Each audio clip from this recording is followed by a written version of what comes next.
द्वितीय वर्ष चतुर्थ सत्र हिंदी द्वितीय भाषा प्रश्न पत्र क्रमांक 4 अर्थात संप्रेषण मूलक एवं व्यावहारिक व्यावसायिक हिंदी में आपका फिर से स्वागत है। एक बार परंपरा के अनुसार हम सभी के छात्रों के नाम उच्चारित कर लेते हैं, उसके उपरांत हम पाठ्यक्रम की ओर आगे बढ़ेंगे।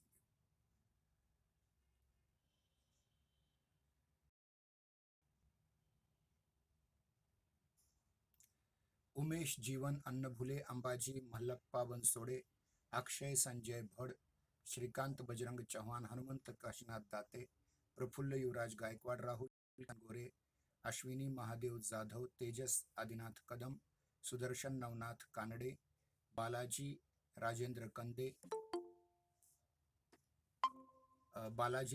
कंदे भूषण अमोल कठारे नीलेश जालिंदर खापरे अभिषेक विजय कुमार क्षीरसागर साइली शाहजी लोंढे ऋतुजा दशरथ माने ओमकार सोमनाथ कुड़गे पाटिल जैद जावेद शेख शुभम प्रभाकर शेळके विशाल विजय सुरवसे मुकेश भारत सुरवसे कार्तिक बजरंग थोरात पृथ्वीराज पद्माकर वाकुरे और तनुजा बलवंत यल्लल।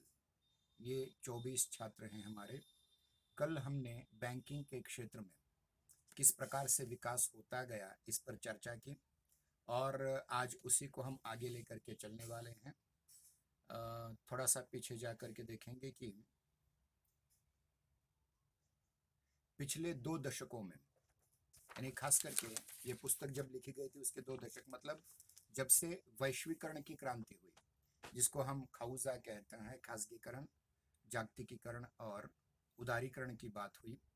मतलब जब हमारे प्रधानमंत्री उस समय के पीवी नरसिंह राव जी थे और उस समय के अर्थ मंत्री जो बाद में चल करके प्रधानमंत्री भी बने डॉक्टर मनमोहन सिंह, इनके काल में हमने उदारीकरण की नीति को अपनाया। उसके पहले मुझे याद आता है कि हमारे एक अध्यापक थे, उनको घर बांधना था तो रिटायरमेंट के बाद घर बांध सके, जिंदगी भर किराए के मकान में रहे रिटायरमेंट तक। और उन्हें एक वेस्पा गाड़ी उनके पास थी, शायद कोई चेतक या वेस्पा थी। तो उस गाड़ी को लेने के लिए उन्हें 8 साल बुकिंग करना पड़ा। 8 साल बाद वो गाड़ी उन्हें मिली। उनके घर गैस सिलेंडर आना, गैस की शेगड़ी आना 3 वर्ष बाद हुआ। मतलब उन्होंने रजिस्ट्रेशन जब किया उसके बाद 3 वर्ष बाद उन्हें गैस मिला। लेकिन ये वैश्वीकरण की आंधी ने हमारे जीवन में इतना बदलाव लाया कि हम गैस 1 मिनट में ला सकते हैं, हम गाड़ी 1 मिनट में ले सकते हैं। हम आगे चलकर कहता हूं कि घर बांधने के लिए आपको कर्जा मुहैया कराने वाली बैंकें हैं, 7% से 17% तक ब्याज दे करके झट से उनका कर्जा मंजूर हो जाता है। अब ये बहुत बड़ा कारण है कि 1991 के बाद, 91-92 के बाद जब हमने उदारीकरण की नीति को अपनाया, निजीकरण की नीति को अपनाया, वैश्वीकरण की नीति को अपनाया, तो धड़ करके बहुत सारे आर्थिक सुधार होने लग गए। और ये आर्थिक सुधार कैसे हो गए ये हम देखते हैं। देखिए, पिछले 2-3 दशकों में बैंकिंग क्षेत्र में क्रांति से आ गई। यह क्रांति बैंकों की आधुनिक तकनीकों की शुरुआत भी हुई थी। क्योंकि अब बैंकिंग का काम इतना जटिल और इतना व्यापक हो गया है कि उसे हाथ से निपटाना कठिन हो गया है। इसलिए उसमें सूचना प्रौद्योगिकी, विद्युत मशीनरी तथा कंप्यूटरों का प्रयोग अनेक स्तरों पर शुरू हो चुका है। इससे ग्राहकों, बैंक कर्मचारियों तथा इधर अनेक लोगों को काफी लाभ पहुंच रहा है। बैंकिंग संबंधी सूचनाएं एकत्र करने के लिए आज माइक्रो इलेक्ट्रॉनिक हार्डवेयर तथा सॉफ्टवेयर का उपयोग किया जा रहा है ताकि बैंकिंग के विषय में अद्यतन जानकारी रखी जाए। आज सूचना एकत्र करने के लिए बैंकों में स्पर्धा चल रही है। दूसरे शब्दों में वर्तमान बैंकिंग सूचना आधारित हो चुकी है। आज बैंकों में अनेक प्रकार की विद्युत मशीनों का उपयोग किया जा रहा है, जिससे उनके काम में तीव्रता, शुद्धता तथा एकरूपता आ गई है। अब ग्राहकों को धन जमा करने, उसे निकालने तथा किसी भी प्रकार की सूचना के लिए लंबे समय तक इंतजार करना नहीं पड़ता, लाइन लगा कर रखना नहीं पड़ता। बड़े बड़े शहरों में चेकों के निपटारे का काम कंप्यूटरों से किया जा रहा है। पहले चेकों को छांटने, उन्हें एकत्र करने और निपटाने में काफी समय लगता था। ग्राहकों को काफी परेशानी होती थी। आज लाखों की संख्या में चेक निपटाने में न केवल समय में काफी बचत हुई, बल्कि उसमें शुद्धता और एकरूपता भी आ गई। ये केवल चेक के बारे में नहीं है। अब देखिए, ऑनलाइन ट्रांजैक्शन भी हो रहे हैं। मतलब आभासी रूप से आपकी राशियों का अंतरण भी हो रहा है। जैसे कि मैंने कल कहा था कि मैंने 4,000 रुपये की पुस्तकें कल मंगवाई। अब वो 1-2 दिन में मुझे पहुंच जाएगी। उसमें मैंने केवल गूगल पे से या फ़ोन पे से मैंने जिस व्यक्ति के बैंक के खाते में जमा करा उसका बैंक का खाता डाला, आईएफएससी कोड डाला और पैसे अंतरित हो गए। अब यही स्थिति, यही अगर काम मुझे बैंक में जाकर करना पड़ता तो घंटों लाइनों में लगना पड़ता। यानी इतना आसान अब हो चुका है। बैंकिंग का क्षेत्र अब आपके कंप्यूटर से जुड़ गया है और आपके मोबाइल से जुड़ा है और आपका मोबाइल और बैंक खाता मोबाइल और आधार कार्ड से जुड़ा हुआ है। तो बहुत जल्दी जल्दी झट-झट से प्रक्रिया हो रही हैं और वेग हो रहे हैं। बैंकों में काम की मात्रा को देखते हुए मशीनों का उपयोग किया जाना अनिवार्य हो चुका है। इस संबंध में रिजर्व बैंक के गवर्नर डॉक्टर सी रंगराजन की अध्यक्षता में एक समिति बनाई गई थी, जिससे अपनी रिपोर्ट में कहा गया था कि मशीनों का उपयोग आज बैंकों में कुछ हद तक अनिवार्य हो गया है, क्योंकि उनकी काम की मात्रा काफ़ी बढ़ गई है और उनका भौगोलिक क्षेत्र भी आज बहुत व्यापक हो गया है। मशीनों का उपयोग हो रहा है अब। पहले देखिए, जैसे कंप्यूटराइज्ड मशीनें आ गई तो काम हल्का हो गया। एक व्यक्ति एक ही समय अनेक काम कर सकता था। पहले कैसे था, अलग काम मतलब पैसे गिनने का काम अलग व्यक्ति करता है, चेक आवंटन का काम अलग करता है, ये काम वो काम अलग अलग। अब कंप्यूटर की मदद से, मशीनी मदद से बहुत अच्छे अच्छे काम और बहुत जल्दी हो रहे हैं। और सी रंगराजन उस समय के गवर्नर थे, उन्होंने ये इस प्रकार की मशीनों को हर बैंक में लगाना अनिवार्य हो गया। अब देखिए, सिस्को मशीन, बहुत सारी मशीनें आ गई हैं।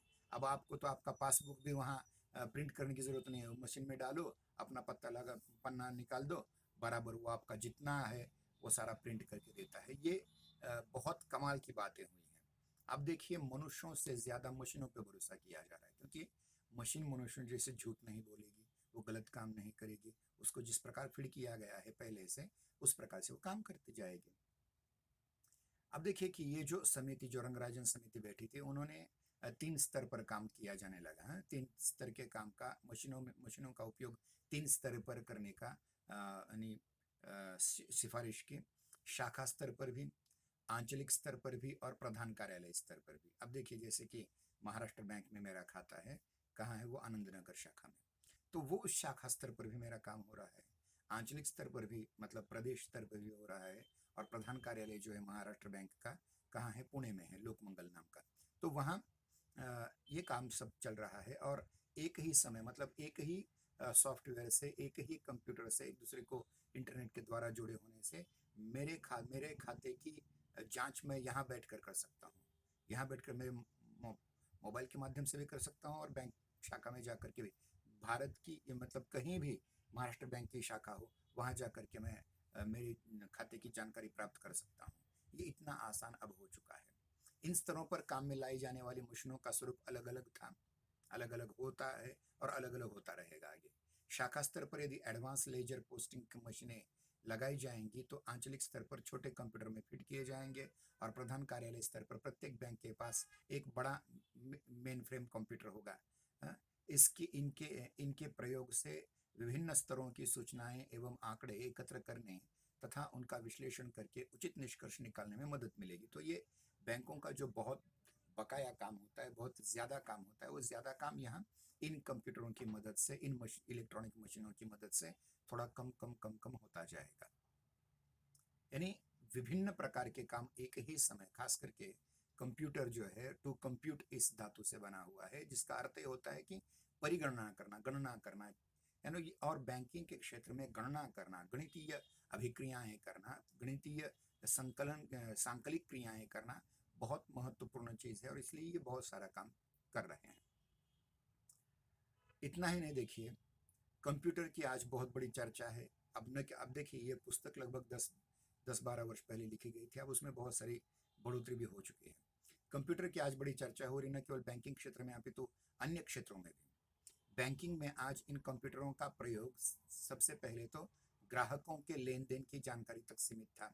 बाद में व्यापक स्तर पर सूचनाएं एकत्रित करने तथा भेजने के लिए भी प्रयोग होने लगा और आज उनका उपयोग सूक्ष्म से सूक्ष्म जानकारी के लिए भी होता है। आज यदि किसी ग्राहक का खाता 2 या अधिक बैंकों में होता है, उसके पास कंप्यूटर है, तो वह कई बैंकों के आंकड़े एकत्र कर सकता है, उनका संचालन कर सकता है और आंकड़ों का विश्लेषण भी कर सकता है। अब देखिए, थोड़ी देर के लिए मैं समझूं मैंने एटीएम कार्ड से मैंने अपने पैसे निकाले तो झट से मुझे ईमेल आ जाता है। इतना करेक्ट एक्यूरेट काम अब हो रहा है कि आपने 20,000 रुपये निकाले, 10,000 रुपये निकाले, 5,000 रुपये निकाल लिए और आपके खाते में इतने शेष पैसे हैं। ये सारी जानकारी एक एक मिस कॉल पर भी होती है। जैसे आप अपने बैंक के साथ जो आपका मोबाइल नंबर जुड़ा हुआ है बैंक के साथ उस पर से एक मिस कॉल दे दें तो आपको आपके खाते की जानकारी मिल सकती है। इतना अब ये मोबाइल और कंप्यूटर की क्रांति में यूं कहेंगे कि सूचना क्रांति ने जो एक वैश्वीकरण की आंधी आई थी, खासगीकरण की या निजीकरण की, वैश्वीकरण की, उदारीकरण की, तो उसके साथ ये सूचना क्रांति भी जुड़ गई। और सूचना क्रांति जुड़ने की वजह से इंफॉर्मेशन रिवॉल्यूशन जुड़ने से, इंफॉर्मेशन टेक्नोलॉजी की क्रांति जुड़ने से सूचना सूचना और प्रौद्योगिकी की क्रांति जुड़ने से एक बहुत बड़ा परिवर्तन बैंकिंग के क्षेत्र में आ गया जो आपको हर ओर नजर आएगा इस समय। कंप्यूटर से जहां बैंकिंग के व्यवसाय में तेजी आई है वहीं बैंकों ने अपने ग्राहकों को अनेक प्रकार की सुविधाएं प्रदान की हैं। आज कई बैंकों ने अपने ग्राहकों को क्रेडिट कार्ड, डेबिट कार्ड जो हर एक के पास होता है, उदाहरण के लिए अगर देखा जाए तो देखिए डेबिट क्रेडिट कार्डों की वजह से हमारे जीवन में बहुत से मतलब एटीएम कार्ड जिसको हम डेबिट कार्ड कहते हैं और क्रेडिट कार्ड एक अलग प्रकार का होता है। आपके बैंक में पैसा भी न हो तब भी उससे वो काम चल जाता है। ये बहुत महत्वपूर्ण बात यहाँ आ गई। फिर उसके बाद चेक कार्ड की भी सुविधा प्रदान की है। इनसे आज के व्यस्त समय में लोगों को काफ़ी राहत मिल गई है। लोग इन कार्डों के माध्यम से बिना चेक का सहारा लिए अपने विविध प्रकार के बिल जमा कर सकते हैं, हवाई जहाज के टिकट बुक करा सकते हैं, रेल का टिकट ले सकते हैं। विदेशों में इन कार्डों का बहुत उपयोग हो रहा है। हमारे यहाँ भी इसका प्रयोग अब शुरू हो गया। मतलब अब ये पुस्तक लिखने तक शुरू हो चुका था, अब बहुत उसमें क्रांति भी हो चुकी है। धीरे धीरे इसका व्यापक प्रयोग होने लगेगा जिससे ग्राहकों को चेकों के झंझट से छुटकारा मिलेगा। ये बहुत महत्वपूर्ण बात है। अब चेक भी देने की जरूरत नहीं पड़ती। जैसे मैंने अभी कहा कि मैंने 4,000 रुपये की पुस्तकें तेजपाल सिंह धामा की दिल्ली से मंगवाई, 1-2 दिन में मुझे मिल जाएंगे, 1 सेकंड में मैंने किया हो। उसी प्रकार से कल मैंने योग सर्टिफिकेशन बोर्ड नाम की एक नई संस्था हमारे आदरणीय प्रधानमंत्री जी ने की है, उसका मैं एडवांस कोर्स कर रहा हूँ। तो उसकी फीस 5,100 रुपये थी, मैंने 1 मिनट में दे दिया और उसका मुझे अब उसमें प्रविष्ट में हो चुका हूँ। तो इसका कहने का तात्पर्य है कि जो पैसे के लेन देन की समय की अवधि है वो अब इतनी कम हो चुके हैं, इतनी कम हो चुके हैं कि 1-2 सेकंड में, 1-2 मिनट में आप आपके बड़े से बड़े ट्रांजेक्शन भी कर सकते हैं। और ये बहुत महत्वपूर्ण बातें हैं कि बहुत सारे झंझटों से अब समय छुटकारा मिल रहा है। अब देखिए लाइन में खड़े रहना इसकी ज़रूरत नहीं है। अब किसी चीज़ के लिए चेक लेना, चेक बुक लेना या साधारण रिसिप्ट पर या डिमांड ड्राफ्ट निकालने की अब ज़रूरत नहीं पड़ रही है। या यूँ कहेंगे कि हमें अब जो पहले बहुत बमुश्किल होता था। मुझे याद आता है कि हम जब नेट सेट की परीक्षा देते थे जो प्राध्यापक पद के अनिवार्य है, उसका डिमांड ड्राफ्ट निकालने के लिए हमें घंटों 8-8 घंटे खड़ा रहना पड़ता था। आज मैं 1 मिनट में वो काम कर सकता हूँ। तो ये बैंकिंग के क्षेत्र में इतनी जो बड़ी बड़ी सुविधाएं आई हैं वो कितनी महत्वपूर्ण है ये हम देखते हैं। कंप्यूटरों के अतिरिक्त इसमें कैश डिस्पेंस मशीनें आ चुकी हैं, ऑटोमेटेड टेलरिंग मशीन जिसको हम एटीएम कहते हैं, एटीएम भी आ गए हैं। इनका भी उपयोग बैंकिंग के कार्यों में किया जा रहा है। वरना पहले पैसे गिनना कितना कठिन होता था, ध्यान रखिए, पैसे गिनना कितना कठिन होता था। आज वो मशीन आपको एक समय 100 नोटों की गड्डी है, वो झट से वो गिन करके 1 सेकंड में ट्र करके गिन करके देती कि बराबर ये 100 नोटें हैं। तो इस प्रकार से वो नोट गिनने का भी काम ऑटो टेलरिंग मशीन से हो रहा है जिसको हम एटीएम कहते हैं। और एटीएम के माध्यम से भी हम निकाल भी सकते हैं और ये भी कर सकते हैं। और मुझे याद आता है अभी अभी सचिन वाजे प्रकरण में जो 100 करोड़ की बात हुई थी, 100 करोड़ हर महीने देना है, उसमें उनके घर में ये इस प्रकार की नोटें गिनने की मशीन भी मिल गई थी। कमाल की बात है। तो ये भी गलत लोग भी उसका इस्तेमाल कर लेते हैं, बात अलग है। तो देखिए ऑटोमेटेड टेलर मशीनें बताती हैं कि ग्राहक के खाते में कितनी राशि है। इसके अलावा वे चेक बुक के लिए आदेश भी दे सकते हैं, रसीदें छाप सकते हैं और कभी कभी जमा राशि स्वीकार करना उनका रिकॉर्ड भी रखती हैं। जापान में तो इससे भी नवीनतम मशीनें काम में लाई जा रही हैं जो एक साथ कई काम करती हैं एक ही मशीन के भीतर। देखिए पहले क्या था, कंप्यूटर था, कंप्यूटर के साथ आपको प्रिंटर लेना पड़ता था, जेरोक्स मशीन अलग हुई करती थी, सीपीयू अलग रखता था। अब देखिए एक ही मशीन में कंप्यूटर का सीपीयू भी है, प्रिंटर भी है, स्कैनर भी है, जेरोक्स मशीन भी है, और उसका क्या कहते हैं, डेस्कटॉप का लैपटॉप की तरह स्क्रीन भी है। उसी प्रकार से कंप्यूटर मतलब बैंकिंग के क्षेत्र में एक ही मशीन के द्वारा बहुत सारे व्यवहार करने की भी सुविधा है। अब देखिए हमारे पास मोबाइल है, मोबाइल में यहाँ इसमें फ़ोन भी है, इसमें इंटरनेट भी है, इसमें स्कैनर भी है, इसमें पीडीएफ वर्जन बनाया जा सकता है, इसमें कैमरा भी है, इसमें वीडियो कैमरा भी है, इसमें आप कुछ भी कर सकते हैं। देखिए इतनी क्रांति अगर इसमें कंप्यूटर भी है, इसमें हम एमएस ऑफिस में काम भी कर सकते हैं, पीडीएफ बना सकते हैं, पीपीटी बना सकते हैं, एक्सेल शीट बना सकते हैं, ये सारे काम हम कर सकते हैं। तो ये बहुत ही महत्वपूर्ण और ज़रूरी चीज़ें हैं जो इस सूचना क्रांति और बैंकिंग की क्रांति के साथ साथ आगे भी बढ़ रही हैं। और बहुत से मित्र मैंने ऐसे देखे हैं जो कंप्यूटर का इस्तेमाल करते ही नहीं, सिर्फ प्रिंटर, वो पेन ड्राइव लेकर के अपने मोबाइल में का डाटा लेकर के प्रिंट निकालने के लिए उतना ही, बाकी सारा काम वो मोबाइल पर ही कर लेते हैं। वॉइस टाइपिंग कर लेते हैं, वॉइस टाइपिंग से एक्सेल शीट बनाते हैं, वॉइस टाइपिंग से पीपीटी बनाते हैं, वीडियो इफेक्ट देते हैं, उससे अलग अलग आपने भी कुछ देखे होंगे हमने किस प्रकार से बनाए हुए हैं। तो ये सारी चीज़ें बहुत ही महत्वपूर्ण बन चुकी हैं और आज बहुत बहुत MIRC तकनीक का भी उपयोग हो रहा है। इतना ही नहीं, अगर आप किसी दुकान में जाते हैं, आपके पास आपका खाता जुड़ा हुआ है आपके मोबाइल से, तो उस पर केवल क्यूआर कोड को क्लिक करो, आप अपनी राशि ट्रांजैक्शन कर सकते हैं, अपनी राशि अंतरित कर सकते हैं। यानी कोडिंग तक आ गए हम। देखिए मतलब पहले देखिए कितना बड़ा कंप्यूटर था। अगर आपने कंप्यूटर का इतिहास पढ़ा हो या MSCIT किया हो, तो उसलिए चार्ल्स बेबेज ने बनाया हुआ कंप्यूटर जो पहले 3-4 कमरों इतना बड़ा था, 3-4 कक्षों इतना बड़ा था, आज वो कितना छोटा हो चुका है, एक चिप। और देखिए मेरे पास कंप्यूटर भी है, मेरे पास लैपटॉप भी है, लैपटॉप की जितनी इंटरनल मेमोरी है उससे चौगुनी मेरे मोबाइल की है। इसका मतलब क्या हो गया है कि देखिए कि एक ही समय आप बहुत सारे काम इस पर कर सकते हैं।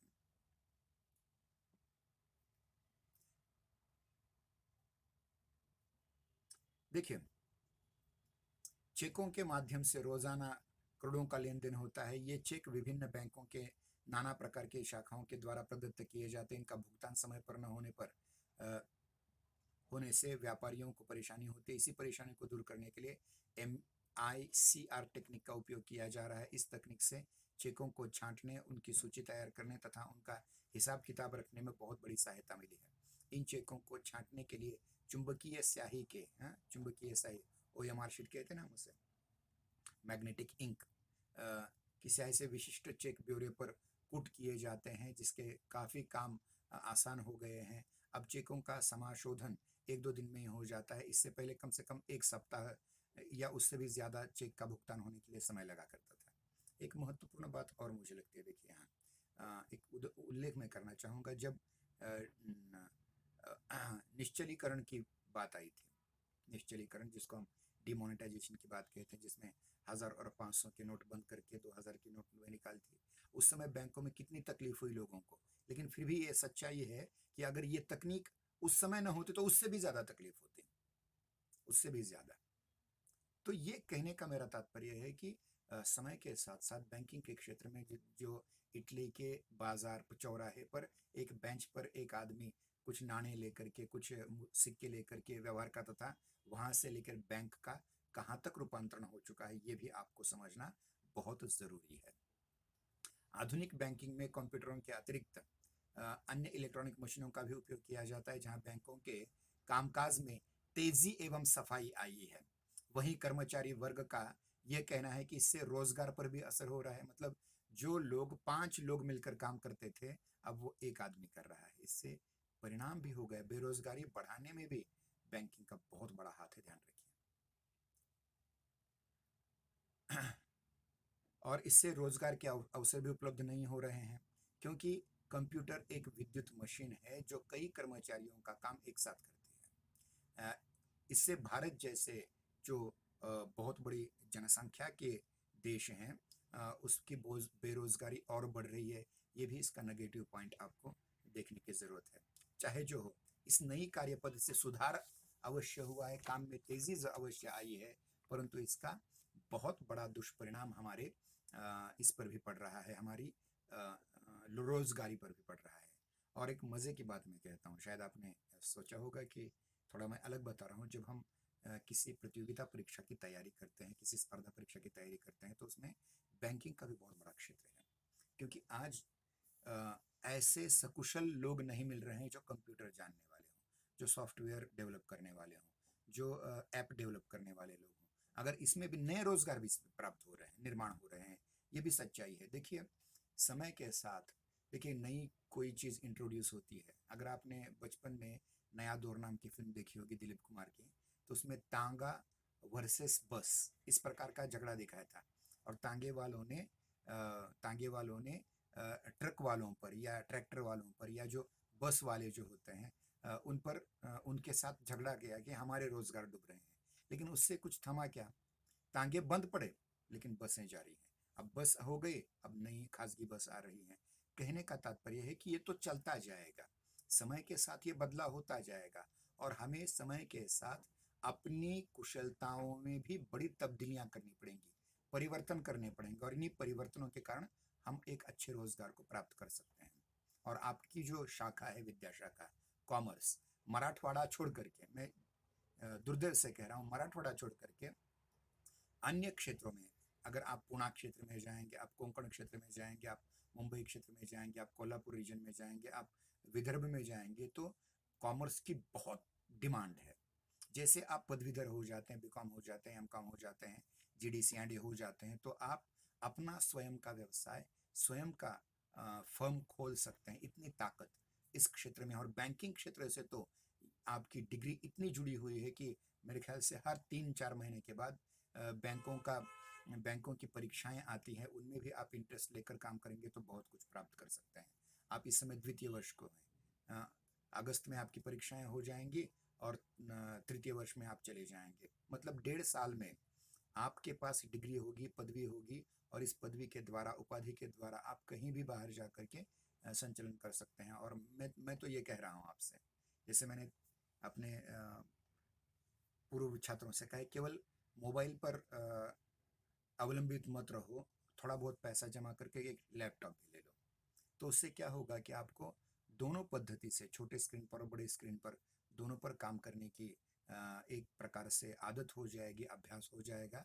तो आपको बाद में रोजगारी में जो जिन जिन कौशल्यों को वे लोग चाहते हैं जो रोजगार देने वाले हैं, आप उन कौशल्यों को अगर अर्जित कर लेते हैं तो आपको आसानी से नौकरी मिलती है। इतना ही नहीं, मैं आगे जाकर कहता हूँ, आप दूसरों को नौकरी दे भी सकते हैं। तो इस प्रकार से ये बैंकिंग क्षेत्र में बहुत सारी रोजगारी के भी अवसर हैं। अब हम देखेंगे कि भारत में जो बैंकिंग का ढांचा है, उसको थोड़ा सा देखने का प्रयास करेंगे। भारत में देखिए 6 प्रकार के बैंक होते हैं: केंद्रीय बैंक, वाणिज्य बैंक, शहरी सहकारी बैंक, ग्रामीण सहकारी बैंक, कृषि बैंक, ग्रामीण विकास बैंक, अखिल भारतीय विकास बैंक, और भारतीय आयात निर्यात बैंक। तो इनमें से देखिए एक एक का कैसे। केंद्रीय बैंक हमारे पास एक ही है, भारतीय reserve bank, reserve bank of India जिसे कहा जाता है, जो नोट छापती है। दूसरी है वाणिज्य बैंक। इन वाणिज्य बैंकों में वाणिज्य विषयक व्यवहार किया जाता है, जैसे स्टेट बैंक ऑफ इंडिया, जिसको हिंदी में भारतीय स्टेट बैंक कहा जाए। और उसके जो सहायक बैंक है, और आज तो बहुत सारे बैंकों का आपस में विलय हो रहा है। जो केंद्रीय सरकारी बैंक हैं, उनका आपस में विलय हो रहा है। जैसे मेरे पिताजी का खाता पहले इलाहाबाद बैंक में था, अब वो इलाहाबाद बैंक बदल करके अब वो स्टेट बैंक ऑफ इंडिया में विलय हो रहा है। अब ये विलय क्यों हो रहा है? क्योंकि ध्यान रखिए, एक ही समय अलग अलग शाखाओं में काम करने वाले लोग अगर एक शाखा से जुड़ गए, एक ही बैंक से जुड़ गए, तो वो और अधिक अच्छा काम कर पाएंगे। इस प्रकार से उसमें आ रहे राष्ट्रीयकृत बैंक हैं हमारे यहाँ 20 हैं, निजी क्षेत्र के बैंक तो बहुत हैं, विदेशी बैंक भी बहुत हैं, HDFC हैं, ISIS बैंक हैं, और बहुत सारे हैं। अब छोटे मोटे फाइनेंस भी इसमें आ गए, जैसे मुथूट फाइनेंस है, बहुत सारे फाइनेंस आ गए हैं, इतना श्रीराम फाइनेंस भी है, और छोटी मोटी बैंक। तो बहुत सारी बन चुकी हैं, निजी क्षेत्र के बैंक बहुत सारी बन चुकी हैं। शहरी क्षेत्र की भी बैंकें हैं, राष्ट्रीय कृषि और ग्रामीण विकास बैंक भी हैं, जैसे राज्य सहकारी बैंक है, जिला मध्यवर्ती सहकारी बैंक है, क्षेत्रीय ग्रामीण बैंक हैं, राज्य भूमि विकास बैंक हैं, प्राथमिक भूमि विकास बैंक है, बहुत सारे बैंक हैं। फिर अखिल भारतीय विकास बैंकों के अंतर्गत भारतीय औद्योगिक विकास बैंक है, भारतीय औद्योगिक वित्त निगम है, भारतीय औद्योगिक ऋण और निवेश निगम है, भारतीय औद्योगिक पुनर्निर्माण निगम है, राज्य वित्तीय निगम है, राज्य औद्योगिक विकास निगम है, बहुत सारे। और इनके अलावा अंतर्राष्ट्रीय स्तर पर व्यवहार करने वाली भारतीय आयात निर्यात बैंक भी हैं, जो देखिए जैसे रिसर्जेंट बॉन्ड आपने सुना होगा, एक शब्द सुना होगा, या फिर अटल जी के काल में एक गोल्डन बॉन्ड की परंपरा निकली थी, प्रथा निकली थी, जिन्होंने विदेशों में रहने वाले अनिवासी भारतीय लोगों को भारतीय अर्थव्यवस्था में किस प्रकार से वो योगदान दे सकते हैं, इसके लिए उन्होंने कुछ बॉन्ड निकाले थे। तो ये भी अंतर्राष्ट्रीय, इसके बाद इसके ऊपर भी देखिए इंटरनेशनल मनी फंड, अंतर्राष्ट्रीय नाणय निधि जिसे कहा जाता है, वो भी है। अंतर्राष्ट्रीय बैंक हैं, स्विस बैंक हैं। अब स्विस बैंक का उल्लेख यहाँ करना वैसे राजनीतिक दृष्टि से गलत होगा, लेकिन फिर भी इस प्रकार की बैंकें हैं। और आपकी जानकारी के लिए कह दूँ, आज भी इसमें चाहे जो हो, सरकार कोई भी आ जाए, सरकार कोई भी आ जाए, लेकिन जो स्विस बैंकों में फंसा हुआ हमारा अ, काला धन है, वो शायद नहीं ला पाएगी। इसके कारण भी बहुत सारे हैं। मैं एक उदाहरण आपको देता हूँ। हमारे देखिए बराक ओबामा नाम आपने सुना होगा, उस पर एक उपन्यास भी आया है, black man in white house नाम का। तो वो 2 बार अमेरिका के राष्ट्राध्यक्ष बने, 4-4 सालों के लिए, 8 साल वो बने रहे, और फिर अब वो एक प्राइवेट फर्म में एक क्लर्क की नौकरी करते हैं। और हमारे यहाँ छोटा सा छोटा नेता सरपंच भी बन जाए तो भी कम से कम 7-8 पीढ़ियों का कमा के रखता है, और वो भी कहाँ रखता है? स्विस बैंक में रखता है। अब इसमें कौन है, कैसे है, इसके लिए जिम्मेदार कौन है, नहीं होता। इसलिए भारत की दरिद्रता इसलिए है कि यहाँ प्रत्येक उठने वाला छोटा से छोटा नेता और बड़े से बड़ा भ्रष्टाचार कर देता है और अपनी सारी संपत्ति किसी अन्य बैंक में डाल देता है।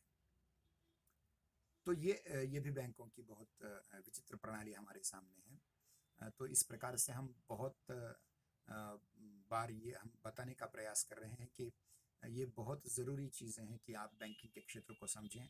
और अगली तासिका में, जब अगली तासिका हमारी होगी, तो उसमें हम ये बैंकिंग का अब तक जो कुछ हमने सामान्य परिचय देखा, उसके आगे जा कर के बैंकिंग व्यवस्था में हिंदी का प्रयोग, उसका इतिहास, और किस प्रकार से हिंदी का प्रयोग करना चाहिए बैंकिंग क्षेत्र में। अब मैं एक हिंदी का अध्यापक हूँ।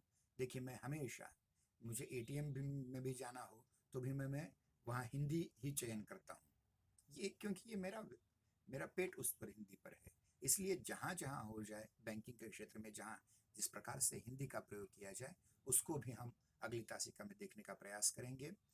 और एक बहुत बड़ा क्षेत्र हमारा रहा है वो कार्यालयीन कामकाज का और मीडिया का। उसके वीडियोज़ मैंने ऑलरेडी बनाए हुए हैं, मैं भेज दूंगा। उससे जो बीए बीएससी के लिए भी उपयुक्त हैं, वो आपके पाठ्यक्रम की दृष्टि से जो है महत्वपूर्ण, मैं आपको आपके व्हाट्सएप ग्रुप पर डाल दूंगा। और आज की भी ये तासिका, ये भी स्क्रीन रिकॉर्डिंग हुई है, ये भी डाल दूंगा। क्योंकि जो छात्र किसी वजह से, नेट की वजह से, रेंज की वजह से, किसी अन्य कारण की वजह से, क्योंकि बहुत सारे हमारे छात्र देहातों के भी है, वहाँ रेंज नहीं आती, तो बाद में ये यूट्यूब पर से डाउनलोड करके देख सकते हैं। आप भी ये करने का प्रयास कीजिए। आज 3 मिनट हमने देर से शुरू किया था, इसलिए 3 मिनट हमारा ज़्यादा हो गया आज। अगली तासिका में हम और आगे बढ़ने का प्रयास करेंगे। तब तक जय हिंदी, जय नागरिक। इस वीडियो को आप बार बार देखने का प्रयास करें। धन्यवाद।